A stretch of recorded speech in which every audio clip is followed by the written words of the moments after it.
8장, 사실 9장 더 나갈 텐데요. 일단 8장 다 같이 읽어볼까요? 일단 15절까지만 읽을게요. 같이 시작. 여호와께서 내게 이르시되 너는 큰 석판을 가지고 그 위에 통용 문자로 마헬 샬랄 하스바스라 쓰라.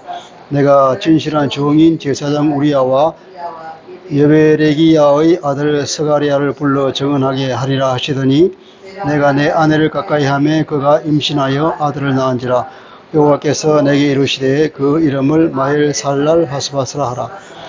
이는 이 아이가 내 아빠 내 엄마라 부를 줄 알기 전에 다메섹의 저물과 사마리아의 노략물이 아수르 왕 앞에 옮겨질 것임이라 하시니라. 여호와께서 다시 내게 말씀하여 이르시되 이 백성이 천천히 흐르는 실로아모를 버리고 러신과 르말리아의 아들을 기뻐하느니라. 그러므로 주 내가 흉룡하고 창일한 큰 하수 곧 아수르 왕과 그의 모든 위력으로 그들을 뒤덮을 것이라. 그 모든 골짜기에 차고 모든 언덕에 넘쳐 흘러 유다에 들어와서 가득하여 목에까지 미치리라. 임마누엘이여 그가 펴는 날개가 네 땅에 가득하리라 하셨느니라. 너희 민족들아 함성을 질러보아라.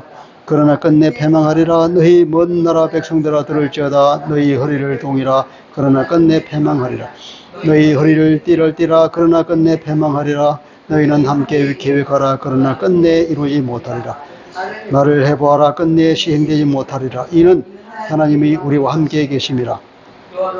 강한 손으로 내게 알려주시며 이 백성의 길로 가지 말 것을 내게 깨우쳐 이르시되 이 백성이 반역자가 있다고 말하여도 너희는 그 모든 말을 따라 반역자가 있다 하지 말고 그들이 두려워하는 것을 너희는 두려워하지 말며 놀라지 말고 만군의 여호와 그를 너희가 거룩하다 하고 그를 너희가 두려워하며 무서워할 자로 삼으라.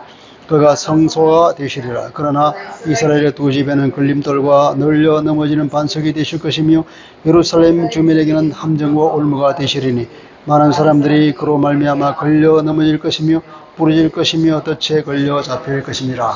아멘. 이야기가 스토리가 다 눈에 귀에 들어옵니까?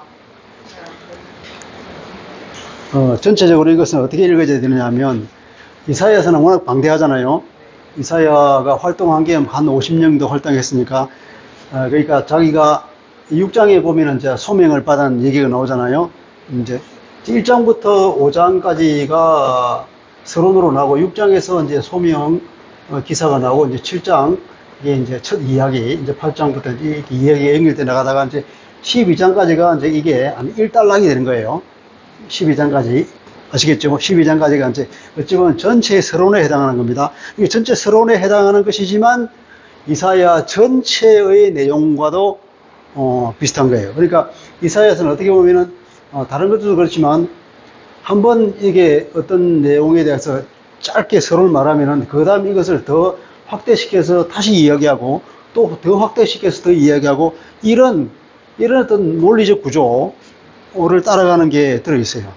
그러니까 이사야서도 이런 류에 속한다고 합니다. 이렇게 1장부터 12장까지가 굉장히 중요해요. 그러니까 1장부터 12장까지를 딱 보면 이게 이사야 전체를 요약판이다 이렇게 생각하면 된 거예요.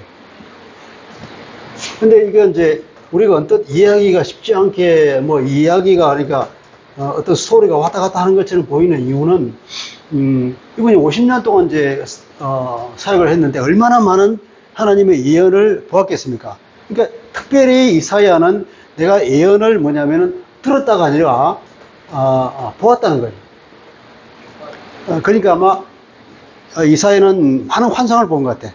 환상을 통하여서 그런 앞으로 이루어질 일들에 대한 하나님의 그 계시를 많이 보았는데 그것을 이제 기록을 쭉 했단 말이죠. 볼 때마다 기록을 했겠죠. 볼 때마다 기록을 아마 책을 다 썼으면 이 책 한 권만큼 되겠죠. 엄청나게 많을 건데 이제 자기가 사역을 마감하면서 이거 정리를 했을 거예요. 분명히 정리를 했는데 보면 이게 워낙 학자들이 보면은 이게 면밀히 자세히 보면 아주 정교하게 짜여진 거라 그럽니다. 굉장히 이제 어떤 의도를 가지고 중요한 문학 작품 형식으로 만들었다는 거죠. 그냥 우리가 보면은 이거 그냥 지나가는 소리 같이 보이지만 지나가는 소리가 아니고 언뜻 보면 연결 관계가 없는 것 같지만 사실은 연결이 있는 거란 말이죠.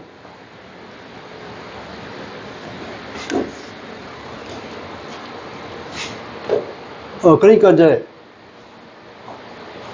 보면 한 편 한 편이 이제 단편적으로 굉장히 떨어져 있는 것이 많은데, 이것들이 뭐냐면은 다 이사야가 이제 받은 환상으로 받은 예언이단 말이에요.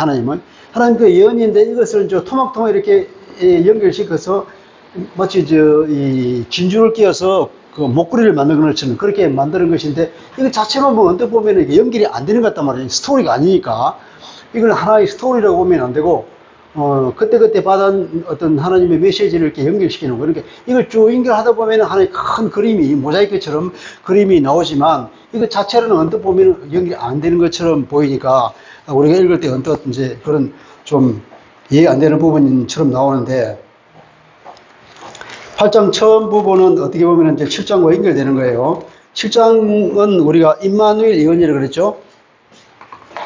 임마누엘. 그 유명한 7장 14절 그 임마누엘 있잖아요. 이사야 7장 14절 이 임마누엘이 유명하잖아요. 뭐예요?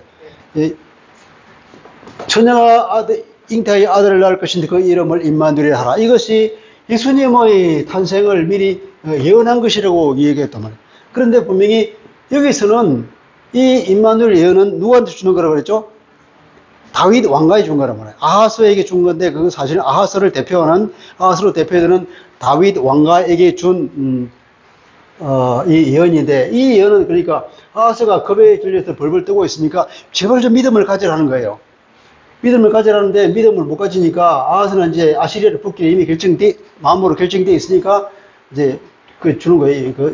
임마누엘을 이제 징조를 주면서, 임마누엘은 뭡니까? 임마누엘의 뜻이 하나님이 함께 우리와 함께 하신다. 하나님이 우리와 함께 하신다. 이 이름 그 자체가 벌써 대단히 격려하는 의미가 크잖아요. 하나님 우리와 함께 하신다. 그러니까 내가 아들을 낳을 건데 그 아들의 이름을 임마누엘 해라. 하나님 우리와 함께 하신다. 이 애를 볼 때마다 하나님 우리와 함께 하시네. 그럼 하나님 우리를 지켜주시네. 아하스의 믿음 없음을 보면 제 애를 볼 때마다 믿음을 좀 되시게라. 그런 얘기라고 볼 수 있겠죠. 근데 이 임마누엘 아이가 자랍니다. 자랐는데, 철이 들 무렵이면, 몇 살이 철이 들 무렵이라고 하네. 그럼 우리 정확히 몰라. 철이 들 무렵. 그러니까, 여기 성경 표현하면 선악을 분별할 줄 알 때쯤, 선악을 분별한다고 하는 것은 이게 도저히 20세를 말하는지, 아니면은 우리가 아니면 형사 미성자는 12세, 저보다는 좀 나은 애인지, 좋다 그러면 최소 12세고, 적어도 20세면은 분명히 20세면 다 선악을 분별할 거라고 누군지 오케이 하잖아요. 그러니까 일단 12살에서 요 사이가 되면은 뭐냐면 두 가지가 이루어진다 그랬죠. 지난번에 들으신 분. 첫째, 무슨 일이 있다 그랬습니까?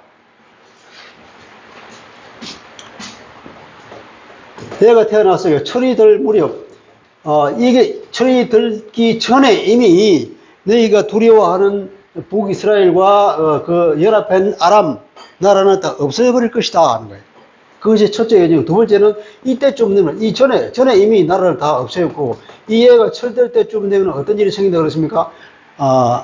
유다에 엄청난 재앙이 몰고 와서, 나라가 쑥대밭이 돼버리고, 농사를 지을 수 없어서 먹을 것이라고는 뭐밖에 없다 그랬죠? 젖과 꿀이밖에 없다. 젖과 꿀이라고 하면 이게 하나님께서 이스라엘 백성들을 이끌어서 가나안에 넣어준 게 젖과 꿀이 흐르는 땅으로 보내줬다고 그러잖아요. 근데 어쩌면 이 하나님께서 이스라엘 동화에서 이 이스라엘 백성들을 비꼬는지 모르겠어요. 그래, 너희들 젖과 꿀을 먹게 해줄게.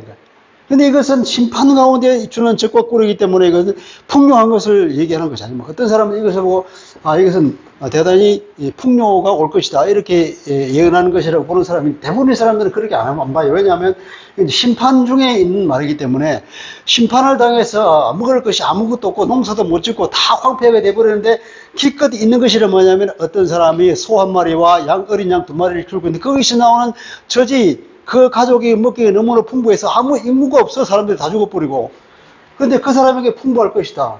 젖 먹고 끓으면 그런 시절이 올 것이라는 그게.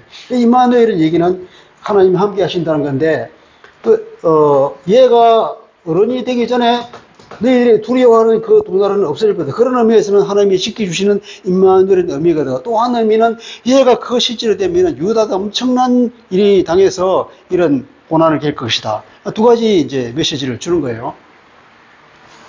분명히 그 임마누엘 하는 것은 아하스 왕가나 그 당시 사람에게는 그 예언을 말하면 분명히 알았을 거라고. 이게 누굴 말하는지, 지금 우리는 누굴 말하는지 모르죠. 그런데 이것이 항상 예언이라는 것은 가까운 데 있는 산과 먼 데 있는 산, 이렇게 항상 겹쳐 보인다.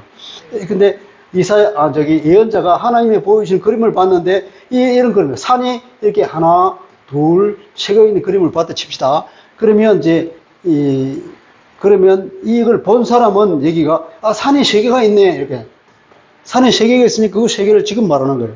그런데, 세월이 지나다 보면은 이 산, 맨 앞에 있는 산이 성취가 되고, 많은 세월이 지났는데 또 이 산에 있는 성취가 되고, 더 많은 세월이 지났는데 이 성취가 되고, 이런 경우가 있단 말이에요. 우리가 이제 예언자가 말할 때는 이걸 우리 잡아요. 왜냐하면, 하나님이 그 예언자에게 보여주는 환상을 보면 그것이 마치 현재 바로 일어날 것이 보이지만 이렇게 겹쳐 보이는 게 있기 때문에, 이중으로, 삼중으로 성취되는 경우가 있단 말이에요. 근데 이 임마누엘 예언도 마찬가지로 그 당시 상황을 보면, 당시 그 전쟁에 관계된 예언일 수도 있지만, 이 임마누엘 예언은 그 너머에 있는 메시아에 관한 예언이라고 보고, 메시아가 탄생할 것을 예언한 것을 봐서, 우리는 그걸 몰랐지만, 누가 알았다고요?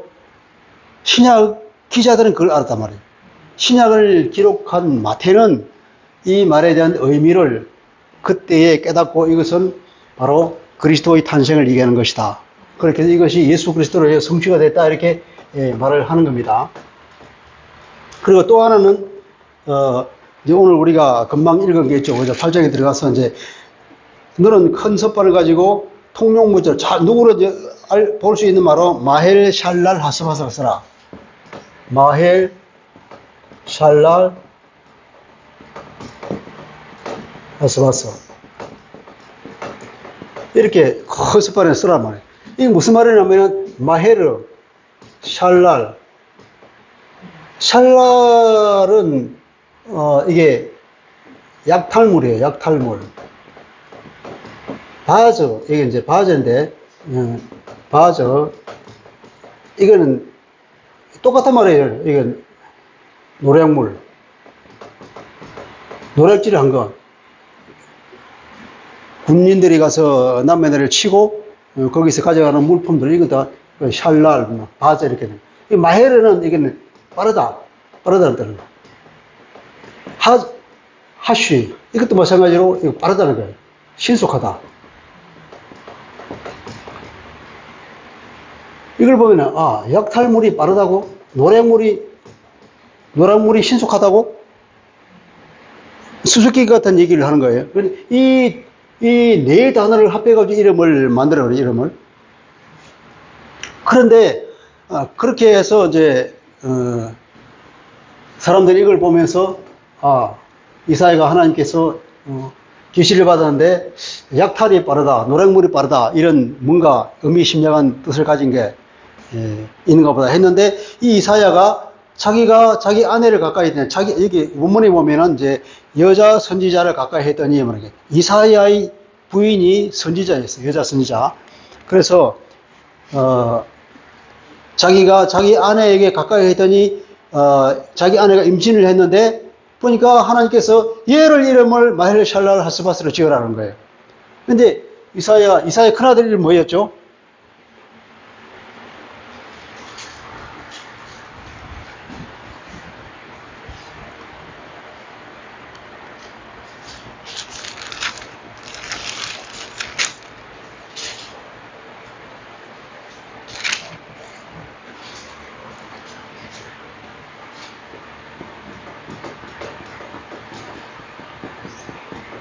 큰아들 이름은 스알야수이라고 그러더라고요. 스알야수는 뭐냐면, 남은 자가 돌아올 것이다. 큰아들 이름도 스알야수로 되어있는데, 남은 자가 돌아올 것이다. 이것도 의미심장한 말이에요. 남은 자가 돌아올 것이다. 이 두 가지 의미가 있는 것이죠. 돌아온다고 하는 의미의 강조가 있으면, 돌아와, 그 좋은 일이네. 좋은 게 있지만 또 남은 자잖아요. 남은 자가 있다고 그러면 남지 않은 사람도 있다고? 이 아들 이름이 뭐냐면, 이스라엘에 엄청난, 재앙이 생겨서 사람들이 다 죽어버리거나, 그러면 포로로 잡혀가거나 하고 아주 극소수만 남는다, 이 말이에요. 그런 시절이 올 거다. 그런 남은 자가 하나님께로 돌아올 것이다. 나머지 대다수는 하나님의 심판을 받아서 없어져 버리는 심판이 있을 것이다라는 무시무시한 뜻을 내포한 이름이란 말이에요. 이 큰아들 이름이 스알리아스예요. 둘째 아들은 마헬 샬랄 하스바스. 샬랄도 빠르고 바즈도 빠르다. bun덕bun덕하게 없어진다는 거예요. 그렇게 이름을 지어라 그러죠. 이름을 지어라 그러면서 뭐라 그랬습니까? 이는 이 아이가 내 아빠 내 엄마라고 부를 줄 알기 전에, 벌써 엄마 아빠 하라고 이런 옹알이를 하기 전에 1년 정도도 안 돼서 다메섹의 재물과 사마리아의 노략물이 아수르 왕 앞에 옮겨질 것이다. 아수르 왕. 이게 다메섹, 여기 사마리아. 북이스라엘의 수도가 사마리아고 그 옆에 있는 아람의 수도가 다메섹이고 다마스커스. 이쪽에 이제 아수르가 있잖아요. 그러니까 아수르 왕이 이미 이들을 쳐들어와가지고, 아수르가 얼마나 강하든지 이미 얘가 전쟁을 한번 겨뤄보겠다는 뜻이 아니라 약탈하러 오게요. 가서 좀 뺏어올까? 뭐 그런 정도. 아수르 왕이 와서 그냥, 얘가, 이게 이제 유다인데, 유다의 이사야가 이제 임신할 때 얘가 나서 옹알이를 할 쯤 되면은 아수르 왕이 쳐들어와가지고 여기 다 뺏어간다는 거죠. 그래서 이 약탈물들이 바로 신속하게 아수르 왕 앞으로 갈 것이다. 그렇게 이사야에게 이제 새로운 예언을 주는 거죠. 그러면서 이제 아수르 왕의 침략을 이제 예언한 예언이 나옵니다. 5절 보면은 여호와께서 다시 내게 말씀하여 이르시되, 자, 이 백성이 천천히 흐르는 실로아 물을 버리고 르신과 르말리아의 아들을 기뻐하느니라. 그러므로 내 주 내가 흉용하고 창기한 큰 하수 곧 아수르 왕과 그 모든 위력으로 그들을 덮어버릴 것이다. 그랬잖아요. 자, 이제 새로운 예언이 나왔죠. 새로운 예언은 이제 아수르 왕이 쳐들어오는 얘기를 하는 겁니다. 앞에 이미 아수르 왕이 들어와서 이들을 다 노랗게 간다는 얘기를 전체적으로 하고 나서 구체적으로 5절부터 보면 이 백성은 누구를 말할까요? 어떤 사람은 이 백성이 유다 백성이라고 말할 유다 백성 중에서 이들에게 지지하는 사람이라고 말할 수 있지만 대부분의 사람들은 그렇게는 말하지 않고 이 백성들이 이 사람들은 뭐야? 사마리아 사람들, 북이스라엘 사람이야. 북이스라엘 백성들이 천천히 흐르는 실로아 물, 유다에 보면 실로암 연못이 있잖아요. 예루살렘 성 바깥에서 나오는 기혼샘에서부터 흘러나와서 이게 실로암 연못인데 이 물에 천천히 흐르는 거예요. 이렇게 실개천같이 흘러가는 그런 물이잖아요. 아주 천천히 그런 물인데 이 이스라엘은 요 물을 사랑하지 않고 어떤 물을 사랑한다고요? 유프라테스에 흐르는 엄청난 강물, 아주 쏜살같이 흐르는 그 큰 강물을 그걸 이제 비교하잖아요. 그 강물을 더 사랑한다. 그러니까 유다를 사랑하지 않고 유다로 상징이 되는 하나님의 메시지잖아요. 이스라엘에 준 하나님의 그 약속을 믿지 못하고 아수르 왕한테 붙고 싶은 그런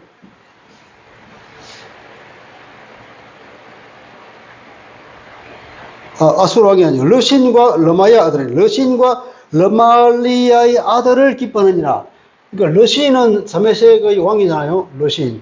르신이고 사마리아 왕 그때 배가 있는데 이 배가 이름을 잘 안 들먹여. 배가의 아버지가 르말리아인데 이제 르말리아의 아들이라는 거예요.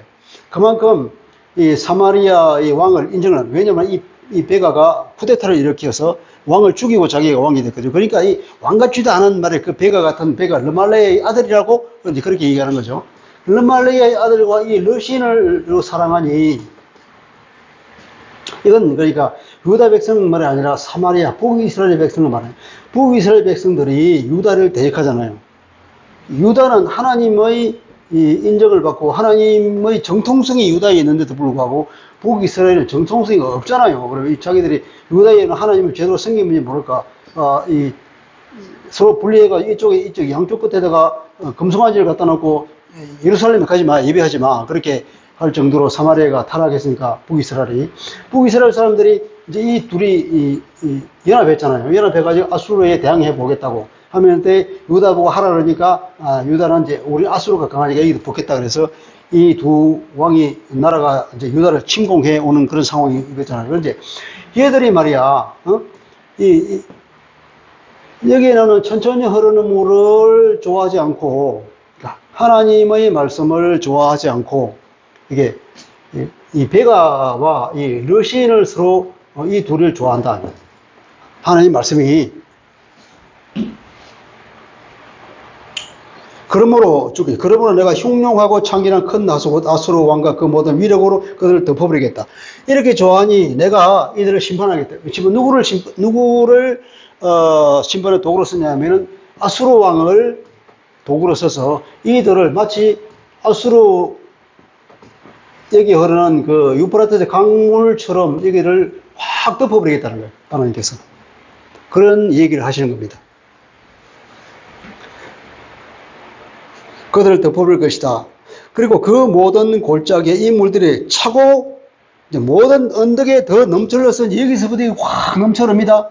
이렇게 흘러나옵니다. 그 물이 여기서 끝나냐? 끝나지 여기까지 내려온다는 거예요. 이제 보면 흘러 유다에 들어와서 가득하여 목에까지 미치리라. 여기까지 한다는 얘기입니다. 유다까지 미치죠. 이 두 나라를 심판을 하는데 그 심판의 물결이 여기까지 미쳤어요. 유다까지 미친다는 거예요. 유다까지. 그래 보면 이제 이런 말이 있잖아. 임마누엘이여 그가 펴는 날개가 내 땅에 가득하리라. 그가 펴는 날개가 그러면 그가 누구냐 하면은 아시리아 왕의 날개인가 아니면 하나님의 날개인가 하는 것에 대해서 또 해석하는 사람에 따라서 다양한 의견이 일 수 있는데 여기는 이제 아수르 왕의 날개로 봐야 되겠죠. 여기 아수르 왕이 여기서부터 이렇게 쳐들어와가지고 유다에게 와서 아수르 왕이 편 날개가 이게 다 덮어버리고 유다까지도 날개가 확 덮어버린단 말이에요.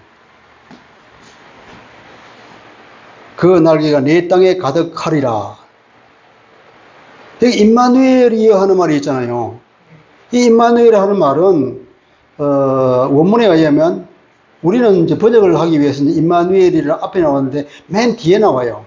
그가 펴는 날개가 내 땅에 가득하리라 그러면서 임마누엘이여 말 끝나고 나서 임마누엘하고 점을 이렇게 이제 이렇게 하는 거죠. 이렇게 가득하리라. 놀랐지? 그러면서 감탄사로서 이제 임마누엘 이렇게 하는 거예요. 왜 감탄사로 임마누엘을 했을까요? 이제 이 말이 이제 주는 어떤 메시지가 있겠죠, 그죠? 임마누엘이라는 그 아이의 이름도 있었고, 이 임마누엘 그 자체가 벌써 하나님이 우리와 함께 하신다는 그 의미를 가지고 있잖아요. 앞에 나왔던 임마누엘 징조에 관한 것을 얘기하면서 임마누엘, 그리고 이제 이 말을 끝내고, 또 이 임마누엘이 어디에 나오냐면,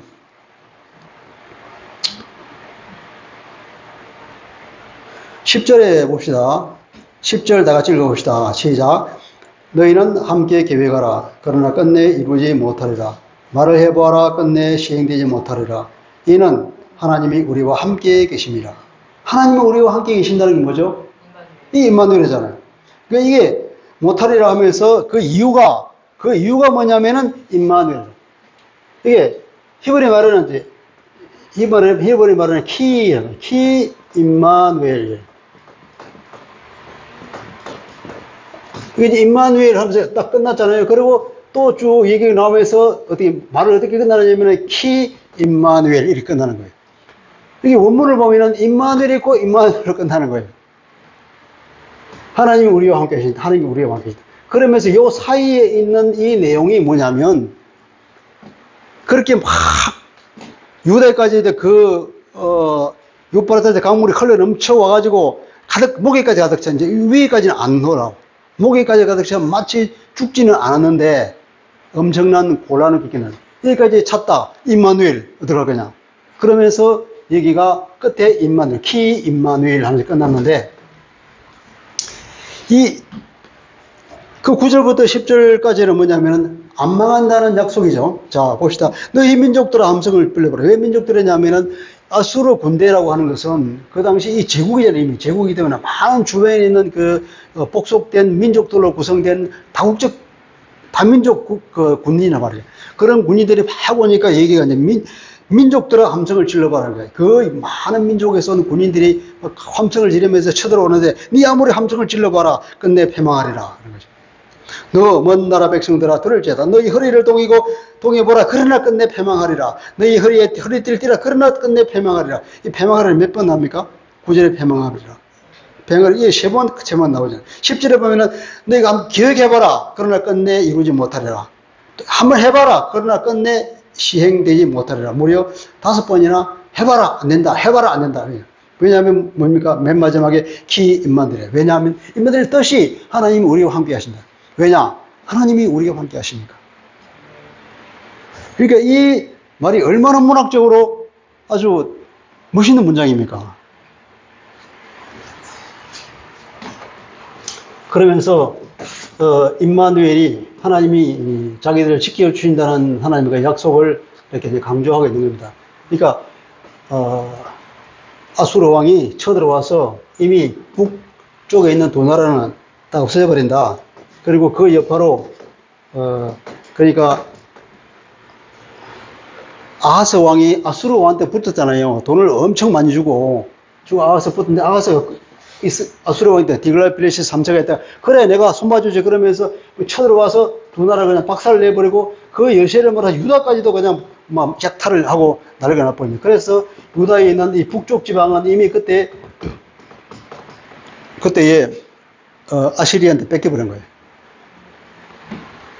북쪽은 그때 이제 그러니까 이때가 주전 734년부터 732년간에 있었던 이 전쟁인데, 전쟁이 끝나고 732년에는 아람이 망했어요. 망하고 그러면 북이스라엘은 어떻게 되냐? 북이스라엘은 초토화되어 버리고 유다도 요만큼 뺏어갔죠, 그죠? 이 실질적으로는 이게 다 이제 아시리아의 그 속국이 되어 버린 거예요.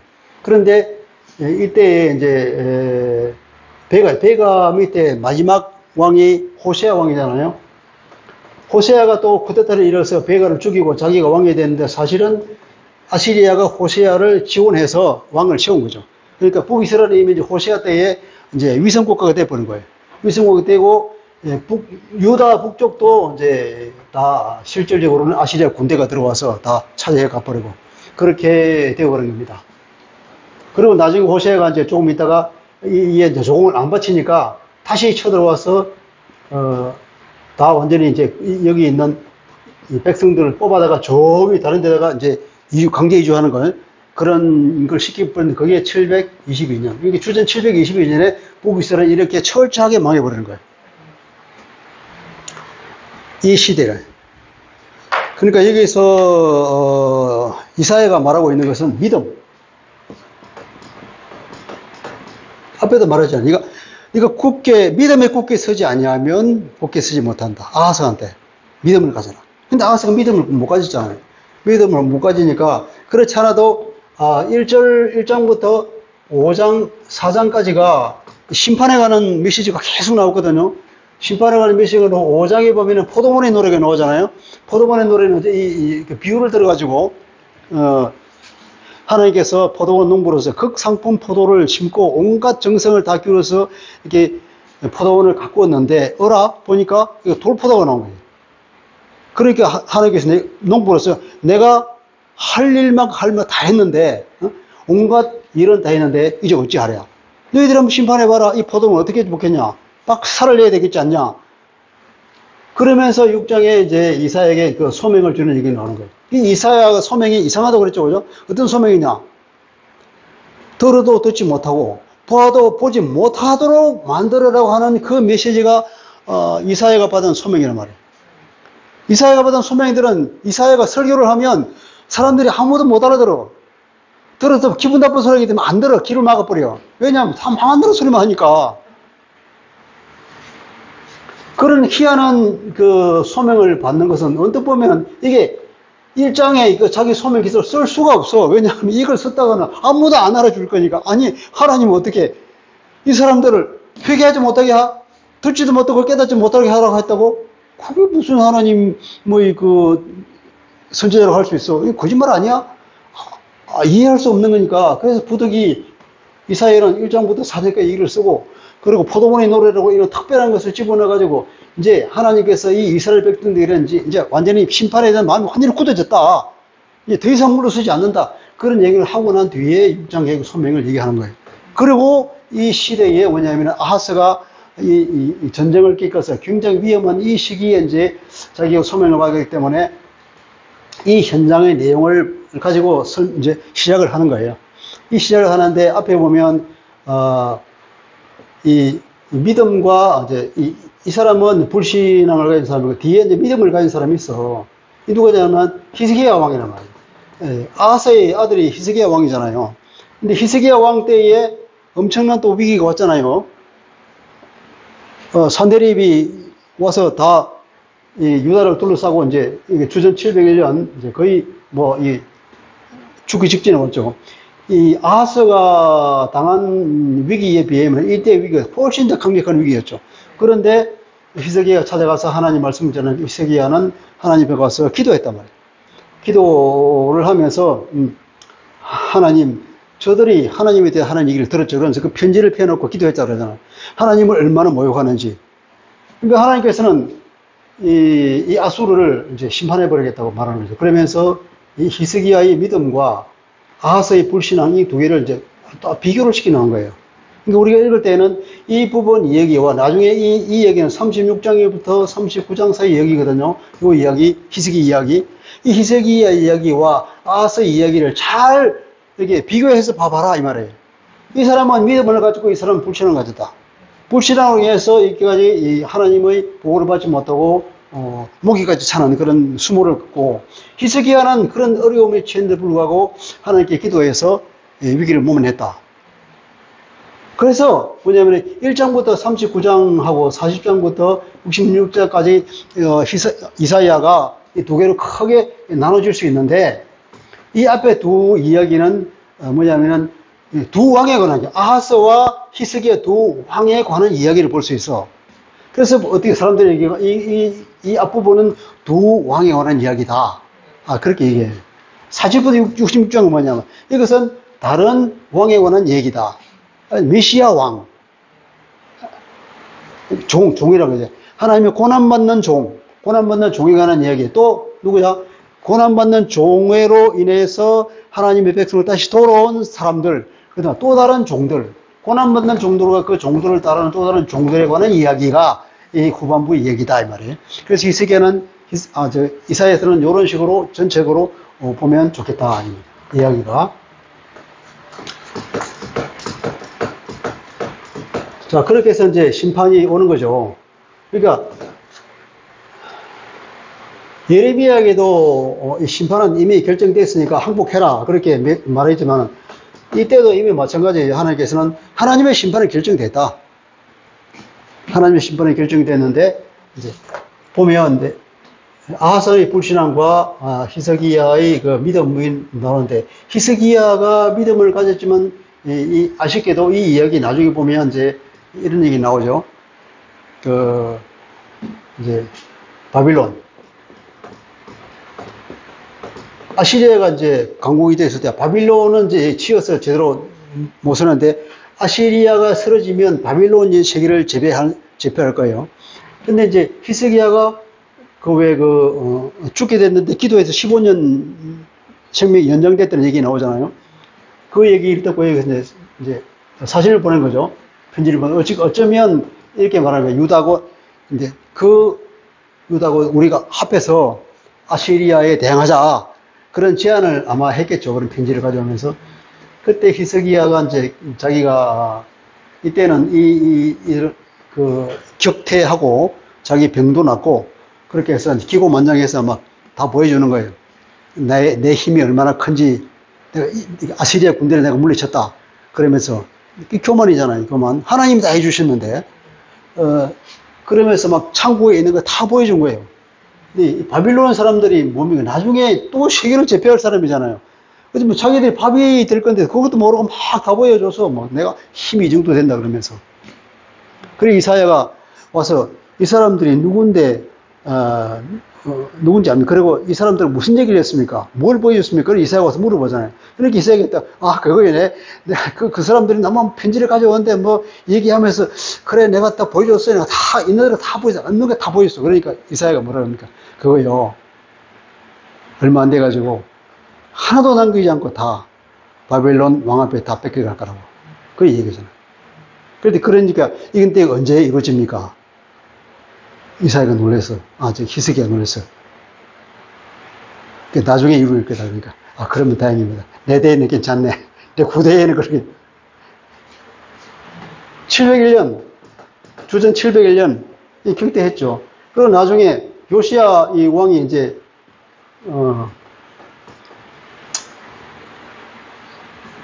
히스기야 왕의 아들이, 누굽니까? 그 악독한 왕, 이름이 생각이 안 나죠. 그 왕의 아들이 아몬이고, 아몬의 아들이 이제 요시야 왕이에요. 이 요시야가 이제, 다시, 그거 하잖아요. 종교개혁을 일으키고, 이제, 히스기야가 했던 것처럼, 이 아들이 망쳐놓은 걸, 다시금 이렇게 해서, 종교개혁을 하면서 다시 부흥을 했으면 잘했습니다. 그런데 아쉽게도 이때 이제, 전쟁이 나잖아요. 이때 이제 아시리아가 이제 망하고 바벨론이 부상하면서 이쪽에 이제 이집트가 이 아시리아와 연합해가지고 이제 바벨론을 대항하려고 이제 전쟁터로 나가는데 요시야가 왜 그런지 몰라 그 길목을 자기 나라를 지나가니까 뭐기 또 거기 지나가니까 그걸 막아서 전쟁을 하다가 이집트한테 전쟁에서 전사해 버렸잖아요. 이게 600군이 나오죠. 이 전선, 이 시점부터 이제 유다가 급전직하로 떨어지는 거죠. 이때부터. 그리고 이제 586년이니까, 이 사이 뭐 몇 년 됩니까? 20년도 안 되잖아요. 그리고 여기서 여기까지는 이제 평화가 온 거죠. 701년부터 609년 사이는. 근데 히스기야는 그 얘기 듣고, 그러면 됐습니다. 이런 사람. 그러니까 히스기야도 굉장히, 부족한 사람이죠.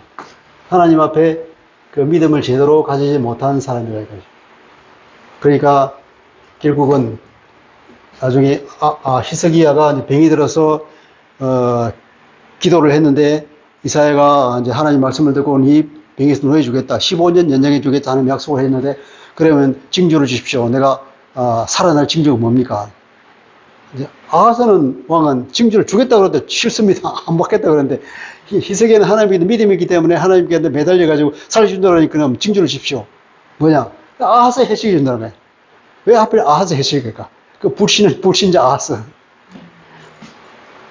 아하스 해석이가 앞으로 계속 가는데 뒤로 10도를 물러가겠다. 10도.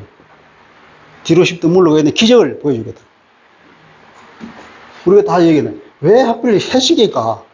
시계는 뭐 계속 가는 거잖아요. 그러니까 앞으로 가던 시계가 뒤로 10도 갔으면 그러면 그것이 끝납니까? 또 여기서부터 또 그러잖아요. 이 얘기를 하나님께서 왜 해시계를 보여줬을까 하면 그런 거예요. 하나님의 시간표는 계속한다. 심판에 관한 하나님의 계획은 이루어진다.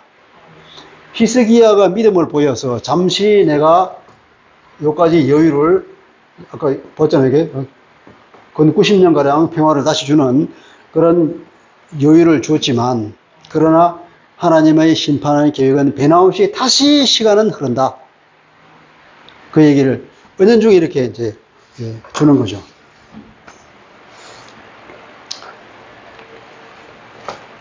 자, 그리고 이제 10절 이렇게 해서 임마누엘이는 나를 양쪽 옆으로 붙여서 하나님께서 지켜 주신다 하는 약속을 해 주었습니다. 그리고 11절부터는 이제 어떤 얘기냐면 이제 하나님을 믿는 사람들, 그러니까 남은 자가 돌아온다는 얘기가 있었죠. 남은 자, 앞에도 얘기했지만 남은 자. 하나님께서 구출을 해주겠지만은 아무나 구출해 주는 것이 아니라 극히 일부만, 남은 사람만, 거룩특위가 되는 그렇게 거룩한 씨만 하나님께서 구출해 주겠다는 그 약속을 하면서 하나님께서 주신 그 말씀을 믿는 사람, 극히 소수만이 남은 자가 되는 거예요. 그 사람들을 구출해 주겠다는 얘기가 11절부터 나옵니다. 여호와께서 강한 손으로 내게 알려주시며 이 백성의 길로 가지 말 것을 내게 깨우쳐 이르시되. 이 얘기는 나는 이사야잖아요. 이사야에게 너는 내가 구출해 주겠다는 거예요.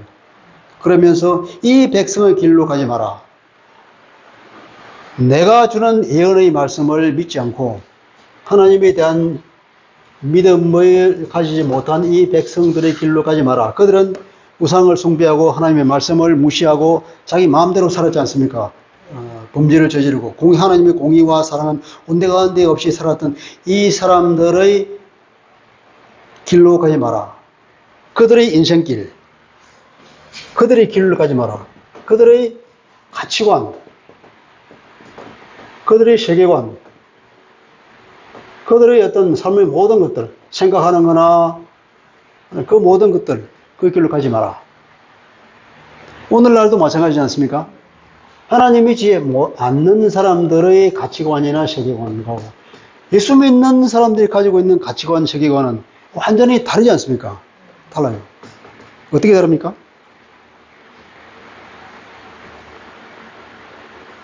이 사람들은 자기가 왕이죠.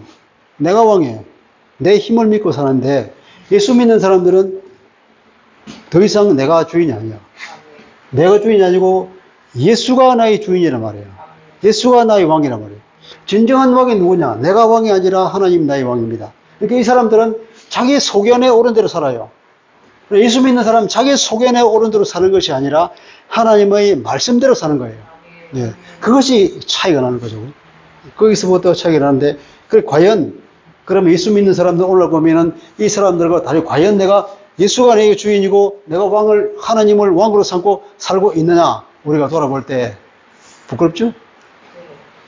고쳐야 됩니다. 이게 유일한 다른 점인데 이것이 예수를 믿으면서 예수가 내 속에 들어오면서 그동안에 내가 살았던 삶이 완전히 혁명이 일어나서 과거의 나의 삶은 완전히 무너져 버리고 그리스도 안에서 새롭게 세워지지 않으면 여기서 말하는 하나님의 책망을 똑같이 받을지도 몰라요. 이 얼마나 수설프른 말입니까? 그의 백성의 길로 가지 말 것을 내게 깨우쳐 이르시되 이 백성이 반역자가 있다고 말해도 너희는 이제 여기는 복수가 나옵니다. 이제 이사야에게 너는 그랬다가 이제 이사야를 비롯한 이사야의 교회에 함께하는 그 교인들만 얘기하는 거죠. 너희들은 이사야의 제자들, 이사야가 하는 하나님의 말씀을 믿는 사람들, 그들은 그 모든 말을 따라서 반역자가 있다고 하지 말고, 반역자가 있다면 아마 이사야를 반역자라고 할지도 모르겠어요. 왜냐하면 아시리아에게 붙어야 된다고 국가에서 결정을 했는데 그걸 아니라고 그러니까 그럼 반역자로 말할 수도 있겠죠. 그들을 두려워하는 것을 너희는 두려워하지 말며. 그들이 뭘 두려워합니까? 사람을 두려워하잖아요. 앞에도 보면은 앞에 이스라엘 사람들이 사람을 두려워하고 있다. 사람을 두려워하지 마라. 이스라엘 사람들은 자기가 자기를 높이고 있다. 하나님을 높이지 않고 그렇게 말했거든요.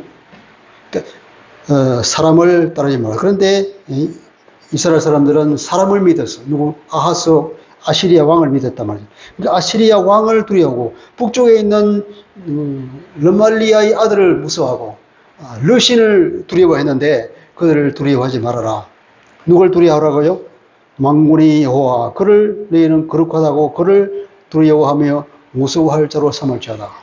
우리가 무엇을 두려워해야 됩니까? 예수님도 그렇게 말했잖아요. 사람의 목숨을 죽이고 더 이상 하지 못하는 사람들을 두려워하지 마라.